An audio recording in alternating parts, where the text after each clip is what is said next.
សូមស្វាគមន៍មកកាន់ Cambodia Flash News អន្តរជាតិនាយករដ្ឋមន្ត្រីថ្មីអង្គក្លេសសន្យាផ្ដល់បច្ចេកវិទ្យាការពារជាតិដ៏ទំនើប Stone Clock ដល់អ៊ុយក្រែនប្រធានាធិបតី Volodymyr Zelensky បានទៅដល់ចក្រភពអង់គ្លេសនៅថ្ងៃទី27 ខែកក្កដាដើម្បីជួបពិភាក្សាជាមួយនាយករដ្ឋមន្ត្រីដែលទើបតែងតាំងថ្មីគឺលោក Andy Burnham ជំនួបនេះគឺជាការជួបមុខគ្នាផ្ទាល់លើកដំបូងរវាងមេដឹកនាំទាំងពីរហើយវាបានកើតឡើងត្រឹមតែប៉ុន្មានថ្ងៃប៉ុណ្ណោះបន្ទាប់ពីលោក Burnham បានចូលកាន់តំណែងក្រោយការលាលែងពីតំណែងរបស់អតីតនាយករដ្ឋមន្ត្រីលោក Keir Starmer លោក Zelensky គឺជាមេដឹកនាំបរទេសដំបូងគេដែលលោក Burnham បានទទួលស្វាគមន៍ចាប់តាំងពីលោកបានក្លាយជានាយករដ្ឋមន្ត្រីមកលោក Burnham បានថ្លែងនៅក្នុងសេចក្តីថ្លែងការណ៍មួយរួមគ្នាជាមួយប្រធានាធិបតីអ៊ុយក្រែននៅឯមូលដ្ឋានទ័ពជើងទឹករបស់ចក្រភពអង់គ្លេសនៅក្នុងទីក្រុង Portsmouth យ៉ាងដូចនេះថាការទទួលស្វាគមន៍លោក Zelensky នៅក្នុងនាមជាមេដឹកនាំបរទេសដំបូងគេរបស់លោកគឺមានគោលបំណងបញ្ជូនសារដ៏ច្បាស់លាស់មួយលោក Burnham បានមានប្រសាសន៍ថាយើងគាំទ្រអ៊ុយក្រែន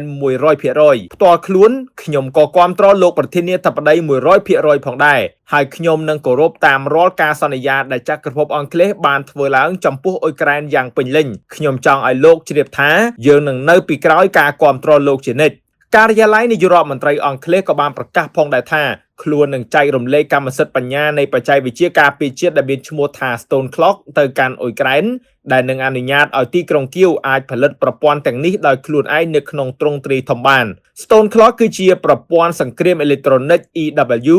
ដែលមានលក្ខណៈពិសេសគឺប្រើប្រាស់ឧបករណ៍អេឡិចត្រូនិកទំហំតូចស្រដៀងនឹង tablet ដែលត្រូវបានរចនាឡើងដើម្បីបំពាក់ដោយផ្ទាល់ទៅលើដ្រូនយោងតាមការិយាល័យនាយករដ្ឋមន្ត្រីអង់គ្លេសឧបករណ៍រំខានសញ្ញា jammers ទាំងនេះមានទំហំប៉ុនកុំព្យូទ័រ tablet ហើយវាមានតួនាទីរារាំងប្រព័ន្ធការពារដែនអាកាសរបស់រុស្ស៊ីមិនឲ្យតាមដាននិងកំណត់គោលដៅទៅលើដ្រូនដែលបានបំពាក់ឧបករណ៍ទាំងនោះចក្រភពអង់គ្លេសបានផ្គត់ផ្គង់ឧបករណ៍រំខានសញ្ញា jammers ប្រភេទនេះរាប់ពាន់គ្រឿងរួចមកហើយទៅដល់អ៊ុយក្រែនហើយតាមរយៈការផ្ដល់អាជ្ញាប័ណ្ណផលិតដល់ទីក្រុងគៀវឧស្សាហកម្មការពារជាតិរបស់អ៊ុយក្រែននឹងអាចផលិតឧបករណ៍ទាំងនេះបាននៅក្នុងបរិមាណដ៏ច្រើន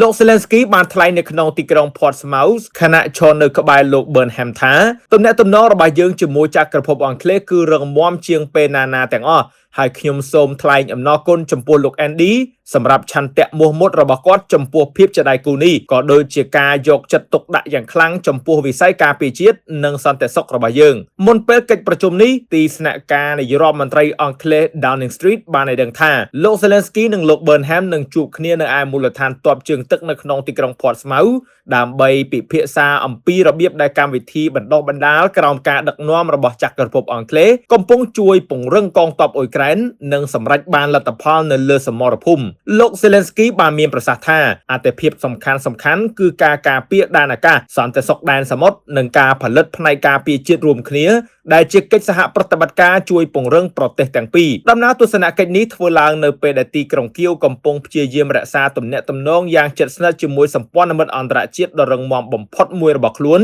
ចំពេលដែលមានសង្គ្រាមទ្រង់ទ្រាយធំដែលរុស្ស៊ីកំពុងបន្តធ្វើលោក Burnham បានសន្យាថាការគាំទ្ររបស់ចក្រភពអង់គ្លេសចំពោះអ៊ុយក្រែននឹងមិនប្រែប្រួលឡើយហើយលោកតែងតែបង្ហាញជំហរគាំទ្រអ៊ុយក្រែនជានិច្ចលោកបានក្លាយជាមេដឹកនាំនៃគណៈបកពលករ Labour Party ដែលកំពុងកាន់អំណាចកាលពីសប្តាហ៍មុនបន្ទាប់ពីលោក Starmer បានប្រកាសលាលែងពីតំណែងនៅថ្ងៃទី22ខែមិថុនាចំពេលមានសម្ពាធកើនឡើងពីផ្ទៃក្នុងគណៈបកលោក Burnham គឺជាមេដឹកនាំអង់គ្លេសទី5ដែលបានកាន់តំណែងចាប់តាំងពីការចាប់ផ្ដើមនៃការឈ្លានពានទ្រង់ទ្រាយធំរបស់រុស្ស៊ីមកលើអ៊ុយក្រែននៅក្នុងឆ្នាំ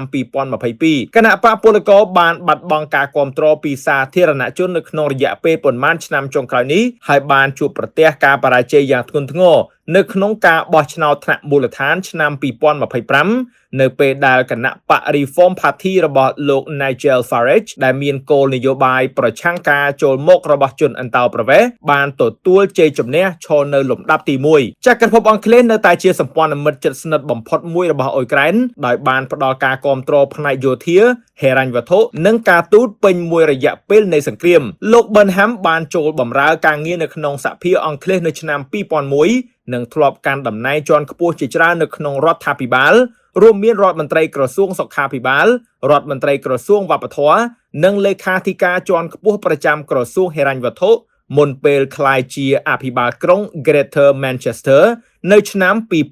2017 អរគុណសម្រាប់ការតាមដាន Cambodia Flash News អន្តរជាតិ